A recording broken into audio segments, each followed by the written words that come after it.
Fire Service Court. My name is Brad Pinsky, and we are coming to you live from FDIC 2025. With me is the soon-to-be, hopefully very honorable, not so honorable now, Chip Comstock, and the always eloquent John Murphy. Missing us today is Kurt Ferrone, but the three of us are here to take you through your journey in this crazy legal world of weird things that firefighters do to cause us problems. So, from FDIC, first we want to give a little shout out to our sponsor, Firehouse Subs. Well, thank you. This podcast is brought to you by Firehouse Subs, a firefighter founded hot sub chain with a passion for hearty and flavorful food, heartfelt service, and public safety. Ready for your next mission?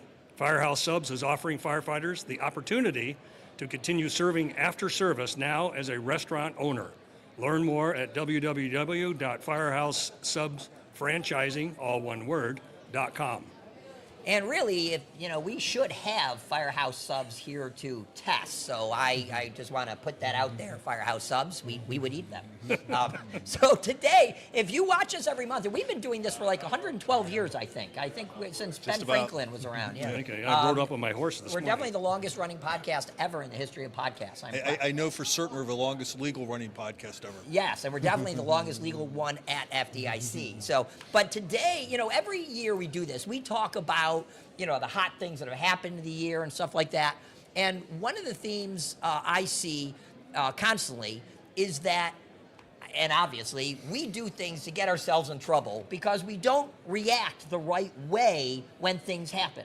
So tomorrow, the three of us are presenting with Chip, and we're going to be going through a bunch of hot topics. But today, I want to take those hot topics, if we can, and just so the viewers understand when they go, oh, or oh, oops, or huh? They don't know what I'm about to ask them. So, but I want to go through some hot topics and see how do fire chiefs, how do fire departments, fire administration really screw it up legally. And don't get me wrong, we appreciate that because that's how we make our living. But nonetheless, we want to go through how we mess things up when we're presented with a situation. And sometimes it's not always things that we've done badly. So, for example, I want to start with this one. And they have no idea this is coming, so this is a tough question. So there was a county who hired its first female, right? DEI, not DEI, doesn't matter, right? There's a county that hired its first female firefighter. They hire the firefighter, and yet the fire department wasn't ready for her. Think about it. They had all group dorm bunk rooms. They had no women's showers. They were all group showers. That sounds interesting. But nonetheless, they were group showers. And there was no facilities for her. No private bunk rooms, nothing.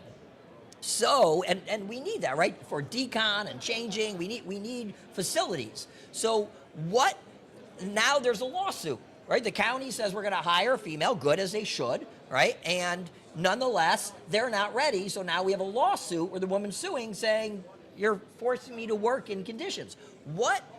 Because tomorrow we're going to talk about DEI. And we got a lot of proverbial hate, yes, when we talked about it before. We didn't even take a stance. We just talked about it, and we still got hated, but that's okay. We're used to it. We're lawyers. And I want to start with John. So, because I'm afraid of what Chip's going to say. But so with John, what are the better hiring practices, right? We're gonna hire somebody, whether it's because we're gonna hire our first African or black firefighter, we're gonna hire our first woman, we're gonna hire our first person who's outwardly trans. How do we prepare to avoid all the lawsuits that are inevitably going to follow because we can't keep our mouths shut or because simply we weren't prepared? What should we do to prepare?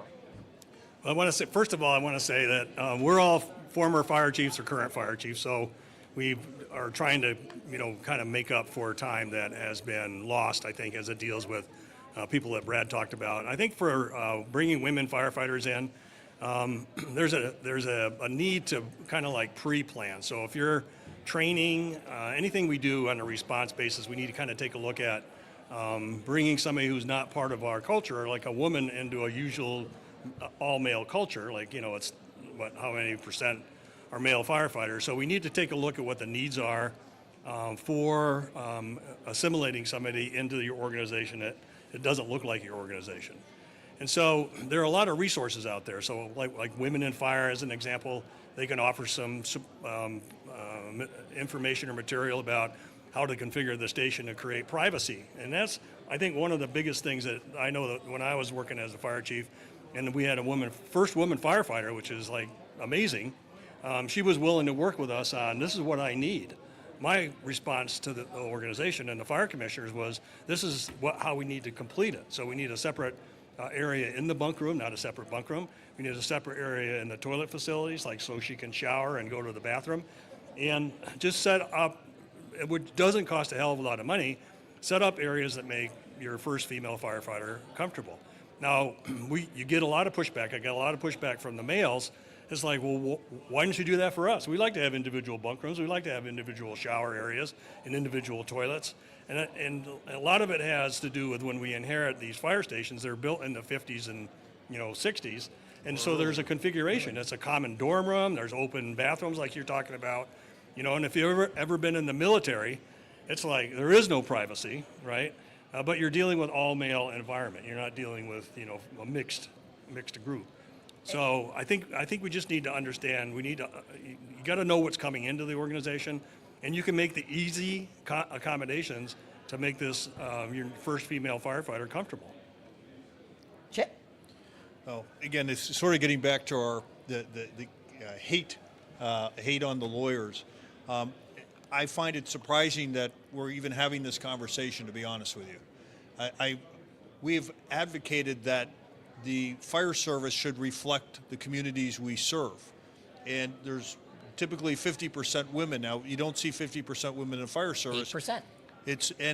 But the goal traditionally had been 15%. But 8%, 5%. The idea is that a fire department these days, I'm surprised if you say we're all male. So that being the case, when we got back to this DEI subject, we talk about diversity, meaning that your workforce should reflect your community. Doesn't mean that you have to change the subject, the percentages or do anything else, but you should be at least thinking about, does our workforce reflect community? And we talk about being inclusive, meaning the people that you have should feel welcome there. It's very simple. And then you get into the equity. What's that mean? And what we've always talked about is trying to recruit qualified people. It's not necessarily lowering the standards, but going out and really working hard to get talented people and have them come to an environment where they feel like they belong. Getting to the restroom area. So, if we're we think we're going to hire a female or anybody else, are you bringing them into an environment where they don't feel welcomed? As you point out, in this case, it was great they hired a female, and then the lawsuits resulted because they hadn't thought that process through. And I think it's over 2 years. They had 2 years to get it right. But you know what this reminds me of? Let me just say one thing. I think what happens is, like I said earlier, the experience that I had was our first woman firefighter helped guide our direction. I think in this department, your model department, they're just refusing to do anything. So the only way to force change, and we see this a lot in our arena, is litigation. Right. And litigation forces a lot of change in the organization. Changing the fire service one lawyer at a time, or one Really lawsuit at a time. And I laughed about it. I said, I wrote an article years ago saying, we can either change on our own, or you could have the lawyers force change upon you. It's your choice. But the reality is, and that's something else we talked about, is we know right now that the DEI culture, from a federal standpoint is on the way out. But that does not eliminate the fact there are federal discrimination laws that still exist, that are available to individuals to bring lawsuits if they feel that they've been discriminated.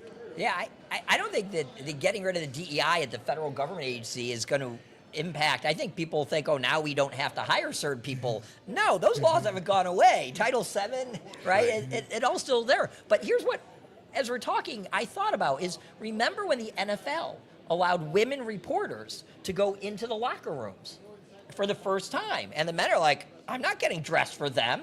Well, think about the firehouse culture. It's all male. We treat it like it's all male. We walk around in underwear or nothing. We play male-oriented jokes on people that aren't appropriate with women there. We're just not ready. So one of the things I would throw out is, listen, everyone, we're going to start introducing diversity You know, and yes, this should have happened years ago, right? But there's still a lot of all-male departments, and we're going to bring in women. We're going to be more aggressive to recruit the right candidate who may be gay, who may be trans, who may be something, and we need to make the department ready for that. If you don't get the department ready in the facilities, in the attitude, you're going to have a lawsuit to force you to make it happen. Right. And who does that help? Well, I think the other thing too is that, you know, we need to prepare the other remaining members. Like we're bringing a woman or we're bringing, you know, somebody who may be gay, if we knew that. And so Don't ask. we just need to prepare, I think, the staff to be more accepting, and maybe, you know, sometimes like in some of the cases that there's no harassment training that has gone on in an organization. There's no discrimination training that has gone on. And so how do they know what it looks like? You know, they conduct themselves in this way for 25 years, and all of a sudden somebody comes in that is, you know, a gay or transgender or a woman, and their behavior doesn't stop. And so these people are, you know, exposed to all this sort of shenanigans that have gone on, you know, basically unabated and condoned by the department, because who are we offending? Nobody, generally. the other But thing- now you've introduced a new. Well, the other thing, it's somewhat of a culture, right? Because you could have an all-male environment, and you could still have harassment, right? And you could still have hazing. We talk about trying to figure out the difference between harassment, hazing, and practical jokes. And if you have a culture of harassment, it's going to continue when you start to diversify. And so I think one of the things you have to think about, if we talk about the preparation, is what is your culture in your department right up front? Are you inclusive? Are you treating people respectably? Or you have new people come on that you're still treating like, you know, you're going to go through a hazing probie, process, the probie, and there's, you know, people lecturing today about trying to recruit the younger generations, right? And it's speaking from one of the old guys here, but you know, it's a new folks. It's a whole new group. And what took place, what was acceptable 20, 30 years ago, 10 years ago, is not acceptable now for recruits. And so I think that's, you know, in the general scheme of things, you have to ask, what's your culture, what's the leadership look like, and how are you bringing in people? Because if you're treating everybody respectfully, I don't think it matters what the gender is. You know, Dr. Beth a while ago, and you, I think, years and years ago, did at my conference, did a anti-bullying, anti-hazing lecture. And it opened my eyes because apparently, and this is true, hazing has a good place in our fire service culture when it's actually constructive. So, for example, somebody forgets to bring their helmet to the fire. They're going to get hazed, right? I've done that. Not forgotten it, I've hazed the person. But you know, so you hoist the helmet up the flagpole, right? And okay, that's not our joke, our point to make clear, don't forget your helmet next time and have your gear. So there is a benefit to hazing, but when it's directed towards, and not, you know, we're not bullying someone to the point of suicide, that's not what I'm saying, but it does help reinforce a culture of do things right. So, you know, again, if you look at hazing and the definition between a practical joke, I mean, that's one of the hard things is that raising the fire helmet, is that hazing, or is that just a practical joke that we're trying, Or it is it a doesn't harm lesson? anybody? Right, or is it a again, lesson? but you know, you're going to have people who are going to argue all of those points, and that's what makes that so difficult, because what's a practical joke or acceptable hazing as a learning moment for you, to that recruit may not be. Right. And if you have a practice of doing that all the time, and you do that to a person who is of a protected class, Right, women, black, whatever, gay, you whatever, know, yep. you know, you're in a protected class. You just gave me ammunition down the road to use against you should something not work out. I could be a really crappy firefighter. Should never put somebody in a position that they can use their protected class against you if they're a failure. You know, I mean, that we want to be able to make decisions on merits, not on claim some other victim status, so to speak. Yeah, no, that's So a good point. I don't want to spend all our time on DEI, although, you know, inevitably, it's funny because when we did the DEI thing on the fire engineering, shows, we have all these hate comments, and there are people who never watched the show at all. They just saw the topic and started making posts. Like, come on, at least give us a minute. What's the funniest thing is our advocacy, just so we're really clear, is higher quality people, right? That Right. we don't believe in lowering standards. We believe in going out and getting that diversified workforce. And people, like you said, they never even watched it. So we're just laughing. Go figure. Well, we can't win. We can't win. I do. So, again, going back to what our topic is, ways to avoid problems, right? When you have them. So now let's take.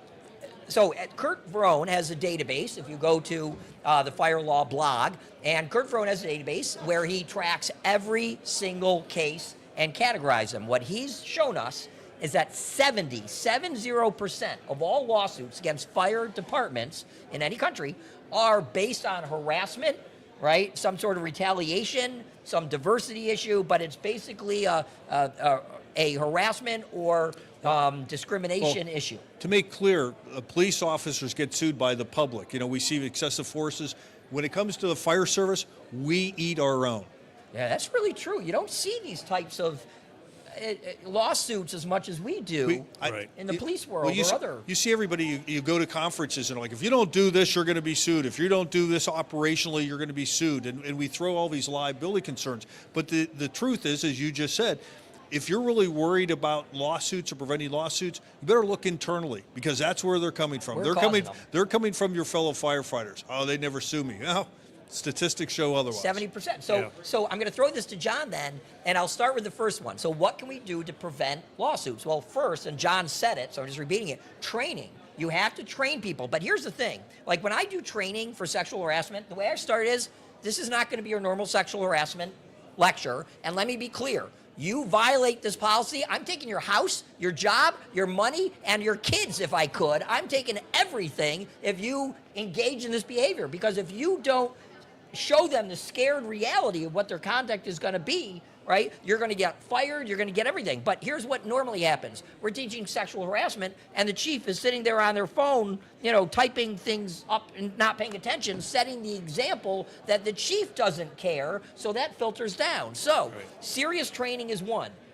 John, what's another step we can do, either when a complaint is made or before a complaint is made, to reduce our exposure to what is 70% of our lawsuits?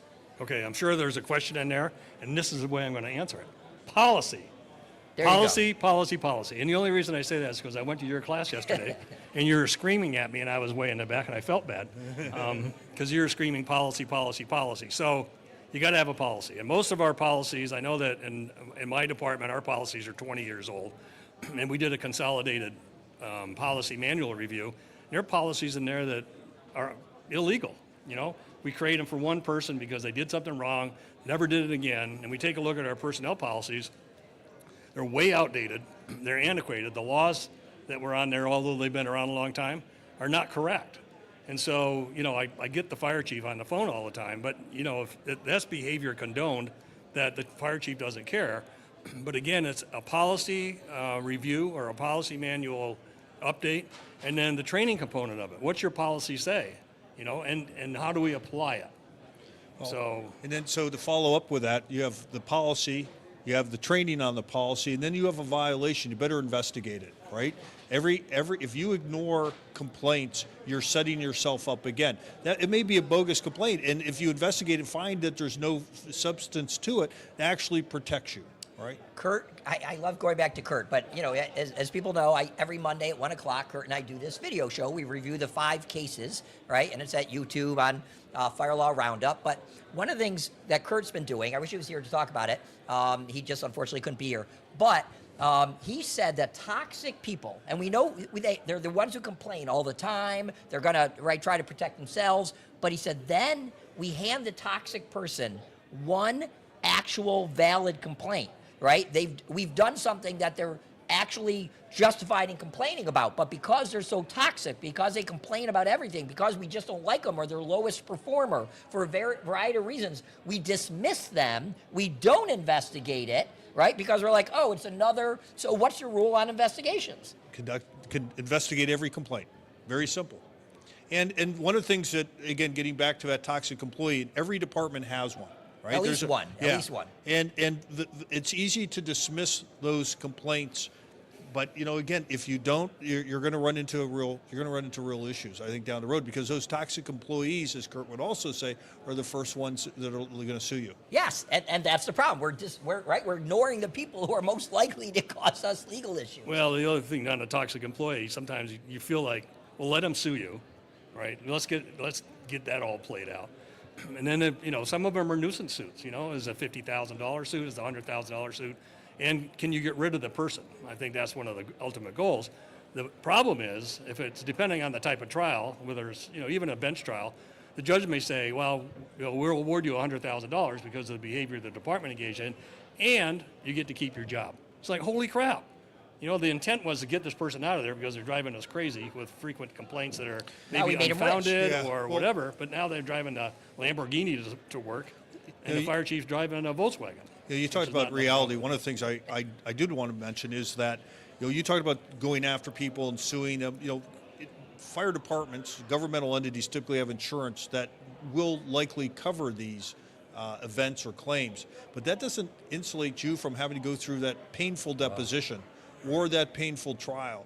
And it's a good way. If you could be a great company officer, you could be a great chief, and you get that complaint and have to go through that process, even if you don't have to pay a dime, it's all covered by insurance. That's a great way to have your career ruined.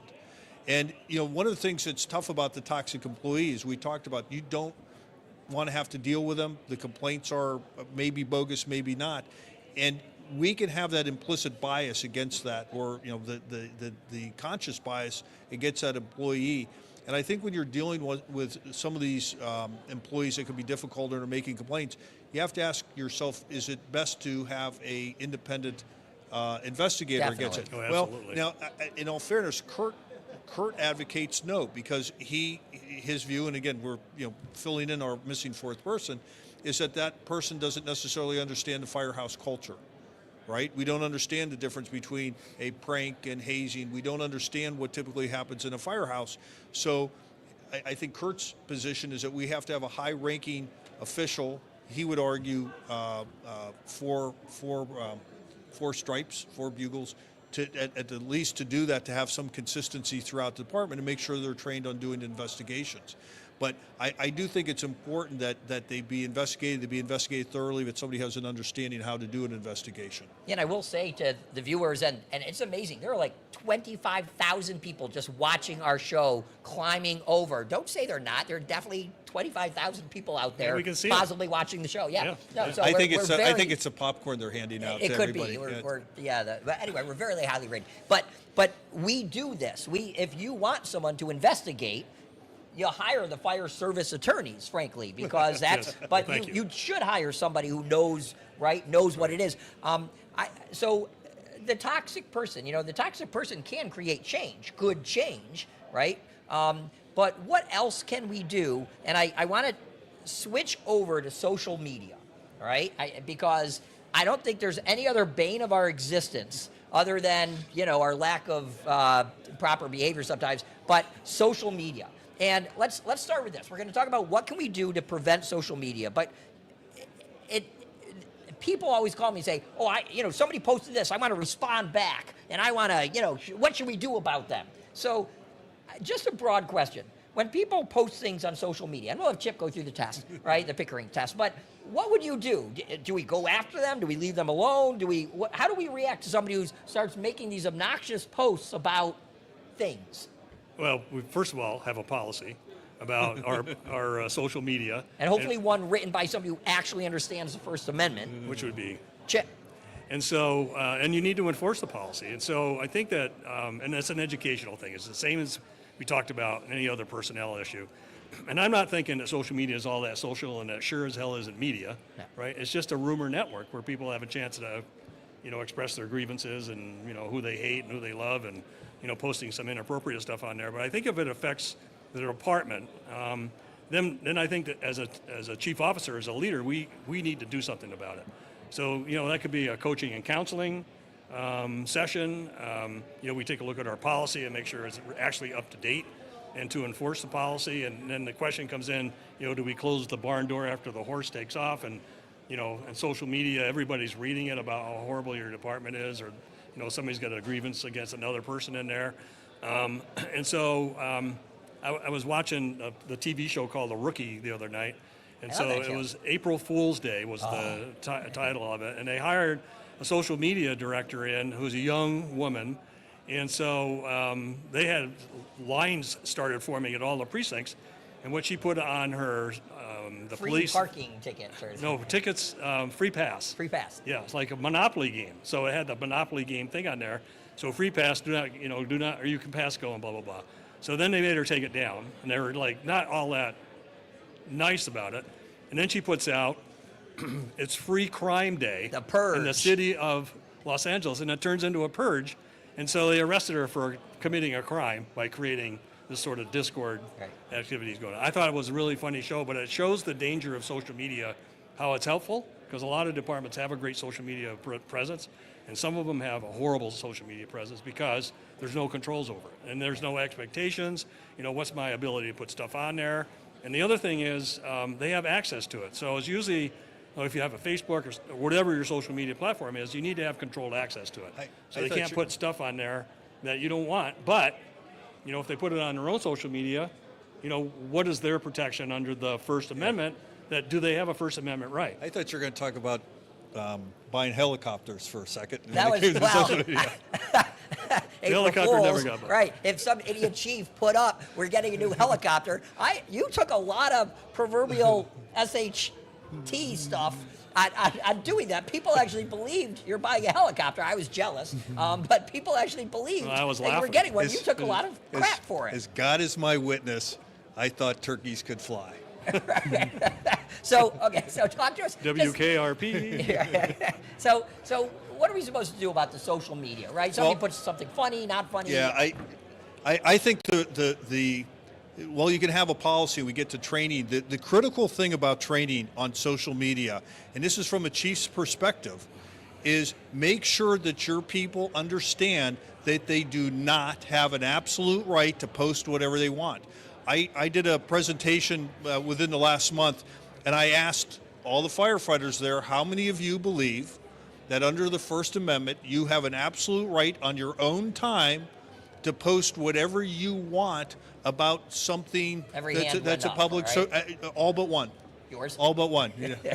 No, it was there was one person there was somewhat informed, but the issue is that, so everybody understands, we'll cut right to a chase, is that as a private citizen, you have a right, a First Amendment right, to publish, and to talk about, and it's not just social media. This could be letter to a newspaper, emails, posters, bumper stickers, T-shirts, right? Whatever you want. You have a right under the First Amendment to, as a private citizen, to post or talk about something of a matter of public concern. But as a public employee, it's not absolute. Under the Pickering test, the courts will weigh your right as a private citizen under the First Amendment versus the employer's right to maintain order and discipline in the workplace. Because if your actions create a problem in the workplace or within the community or with another fire department, you're subject to discipline. And the problem under social media is you won't know until you post what the outcome is. You won't know how much of a storm that you created out in the public. And there's plenty of examples where somebody gets a post and the neighboring department gets mad, they stop providing mutual aid, or people in the community, somebody writes something that's a slur about whatever group it might be, and that group gets upset and marches against City Hall. Again, your fellow employees get mad because you're putting something out that they don't agree with. And when you start causing that type of disruption, you're going to be disciplined. And that's what the employees have to understand up front. You could have that social media policy, but unless you've just come out and say, listen, you post at your own risk, and you need to know up front that if you post something that creates a problem, you're subject to discipline. That's it. And the problem is on the opposite side, though, right? And I'm going to share a very recent, this week case example. But the problem is, okay, so now you discipline somebody because you think what they said was inappropriate. And if you're wrong, you become the test of the First Amendment. And here's the deal.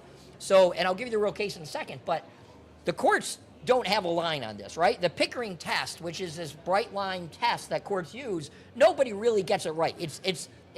There's no easy way to determine it. It's factual, and I use the stink test. I think the judges decide which side stinks more, and whichever side stinks more, they find against the other side. And where chiefs make the mistake is they get they get butt hurt. The union posts something, we've closed down a fire station, or there's something that generally isn't that offensive. The only person or persons that are upset is the fire chief or the board of directors, the trustees, the mayor, and they want to take retaliatory action against that posting. Right. And that's dangerous too. Sometimes, if you're on the management side, you have to say, we're just going to sit back and let that go. An example that I see a lot is we've closed, we lack staffing, and so the union puts out a notice that the station is closed. And of course, the mayor doesn't want that. It's bad publicity, or trustees don't want it. It's like, listen, they're just saying that the station's closed. It's informational. You're the only one who's upset about it. You just got to, develop some thick skin. Now, I will say that the case this week, I would have gotten wrong. And as a chief, as a lawyer, I would have taken the wrong action. This firefighter online is posting anti-black, anti-gay statements, right? And really offensive statements. And the court says he has a First Amendment right to make those statements. Now, John, there's no right to make racist, anti-whatever type hate speech. True hate speech and hateful speech isn't necessarily protected, but what would you do? So now, and this is hard because I'm telling you, I would have gotten wrong. Somebody posts really like, and it's not even just like saying all lives matter. They were really going after Black Lives Matter. They're really going after this transgender. He's like, there's two sexes, and being trans, whatever, isn't one of them, but in a really hateful way, right? He's making a political statement. So you have one of your firefighters out there in the community. The risk, how I would have looked at it, is people are going to feel, the black community, gay community, trans community are going to feel like, don't call 911 because this guy might show up who's mean. We have that interest, and then you have the First Amendment. And this is such an unfair question to you, but what do you do? What, as a chief, as an HR, what do you do? Do you punish? Do you counsel? Do you do nothing? Do you publish your own newsletter saying, your own social media saying, we don't agree with this person? What do you do? There's a lot of good options. I think one of the things I would do as a chief is I would consult with my lawyer and say, look, we're in this sort of pickle, a quandary of we have a firefighter who basically posted hate speech and all of these sort of examples. And then, so what are our rights? Did he post it as a firefighter? Did he post it as a private citizen? And then does it, impugn the reputation of the organization? And that's one, I think, on the test. It's and that's a great point. We forget that. And I don't like I don't like lawyers running fire departments. But I didn't like as a lawyer running a fire department. But it's one of the things that you don't have to make split-second decisions. It's not the fire ground, right? It's not an emergency scene. So you have the opportunity before you act to consult with lawyers and the mayor and whoever is above you in the food chain. But to answer your question, the reality is, okay, is this a problem child? How much do I like them or not? Is this a person I'm going to counsel, or is this a person who really needs to be out of the organization? My guess is if there's going to be feedback or, there's going to be negative pushback from that posting, and the mayor or whoever's above you, even if you think that person's a great firefighter, is going to want them out. That's the reality. So to answer your question, if I was going to be representing that chief or that department, I need to demonstrate to the court the actual harm that resulted. It's not, well, I don't like it. It's what was the actual result? Can I prove that it actually caused problems within the department? If I have minority firefighters who feel that they've been offended and they can't trust that person, there's great cases that say lack of trust amongst employees is an issue. If there's people in the community say, we no longer trust the fire department. We don't think this type of person is going to come to our rescue because we're of a different race or different gender, whatever it is. And I can demonstrate that fact to the court. They're much more likely to side with the department than they are in this, well, we think that it's going to cause a problem. Well, I think the other thing too is that, how long is the half-life on the social media? How radioactive is it? So if you don't do anything, you don't counter it.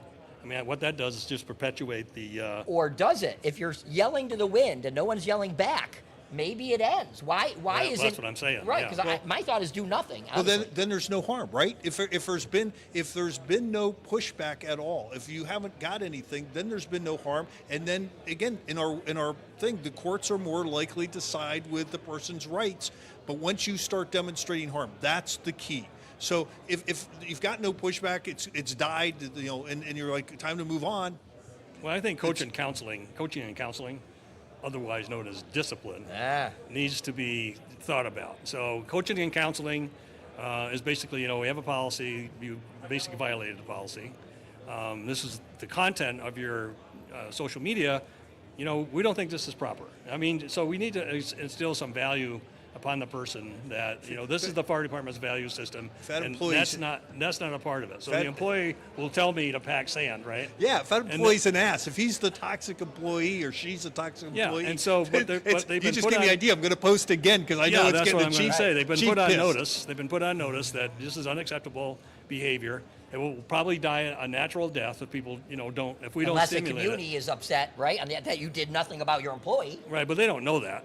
And then, so if he repeats, there's another blast to the, Then the community is going to know it. then the community's going to know it. And then we have to take pretty strong action as visible and public in nature. I got to tell you, I tried a line which I really like, and sometimes things in my head seem better than they actually were. So I had an employee who was doing things not like that, and I said to her, I said, this is my standard line, do you think that fulfills the mission of the fire department? Do you think what you're doing is fostering the mission of our fire department, right? To serve everybody regardless of anything, to save life and property regardless of anything. And her comment was, so you think that what I'm doing now is not proper and you're going to discipline me because, right? I mean, it was that whole, like, Jesus, I'm just asking you to consider your actions. And she's like, I think it's fine. What are you going to do about it? So it didn't work like I thought. It just, when you respond to somebody, it angers them. Sometimes just let it. Or again, they're just, to begin with, they're looking for a fight, right? What's the original motivation to do this? I mean, obviously they've got issues when somebody posts information like that and they're trying to make a public case about it. It's not like they said somebody else. They went on the internet and they know people aren't stupid. They know what they're looking for. And I think sometimes people look to pick a fight. And if you don't care about your mission and you're more inclined to have that type of action on social media, I'll pick the fight with you. I'm, a good lawyer, good administration is going to know how to set that employee up. So again, do that at your own risk. Well, I think That's the other bottom thing too line. is, I think what Brad's talking about too is, do we respond to it? And I think if we do respond to it, we respond to it in a positive light. This does not reflect the values of our organization. Our organization has this value statement, this mission statement. We're here for the community. Unfortunately, one of our employees did blah, blah, blah, blah, blah, and that's not us. And So now let do it- they and let sue it you die. for that? Yeah. Well, they probably will get more pissed off, and then they'll put more stuff out there, right? And then that's when we take some affirmative action. Well, again, anytime you take discipline against an employee, and it could be counseling, it's technically a violation of the First Amendment. The advantage of giving the verbal counseling, they really haven't suffered any damages. Right. Right? It's like, we didn't fire you, we didn't suspend you, we told you to cut it out. And I think that's the kind of case, if you're trying to do something about it, be conservative, the reality in that case is, I'm willing to go in front of a jury and said, listen, we thought this was inappropriate. We told the employee it was inappropriate and told her to knock it off, or him to knock it off, and now they're suing us. And I think a jury or a judge looks at that and says, that's crappy. I mean, on employee, I don't think they get any sympathy as opposed to somebody who's been fired or let go. So that's the conservative approach, is try to get the word out and explain the policy. I think when you get to a certain level that the community starts reacting to it, I don't think the mayor is going to put up with it because they're getting political pressure to do something about it. And you say, well, we slapped them on the wrist and said, don't do it again. They don't want any part of that. The reality is they're going to tell the chief, you better do something. Right, and I'll tell you, there was about 3 weeks ago, I think Kurt and I covered a case where it was the union, and I thought this was brilliant, that came out and said exactly that. This person doesn't reflect our views, all right? And the union came out, and I thought it was such a good move for 2 reasons, but the union came out and said, we serve everyone in the community, and this person speaking, right, not the union's views, not the fire department's views. And the reason that was brilliant is because not that you need the union's money to sue for a First Amendment violation, But when your own people don't back you, now rather than your employer, it's your peers saying, Well, and it's again, I'm able to show actual harm because there's now a division between the employee and the fellow employees, and the fact they took that action bolsters my ability to take some sort of disciplinary action against them because I can point to the division. I mean, if a person's that much of a butthead, likely I'm going to get union or fellow firefighter assistants who would say, I'm willing to say that that person's actions caused us a problem within the fire Ascension of the department, ranks. within the fire service, within the firehouse, and I don't like that person. And you'll get the ammunition you need. So I'm going to get back to my original position, post at your own risk.